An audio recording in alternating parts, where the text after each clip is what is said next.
Spain. Fernando Torres has worked his way to the touchline. Nice little exchange of passes with Mata, and Torres scores for Spain and beats the goalkeeper. By David Villa looking for room, trying to squeeze it through. Lovely ball to David Silva. He won't miss. It's 2 to Spain. Good turn by David Villa looking for room, trying to squeeze it through. Lovely ball to David Silva. He won't miss. It's 2 to Spain. Everyone onside, and it's square into the path of David Villa, and he tucks it into the net for a span. Cleared over his shoulder for Tahiti by Ludivion. Back in by Monreal and tucked into the back of the... No fear. He's even without the ball, his movement's been excellent.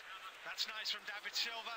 Queuing up in the middle, it could go back to Torres. It does, and Spain...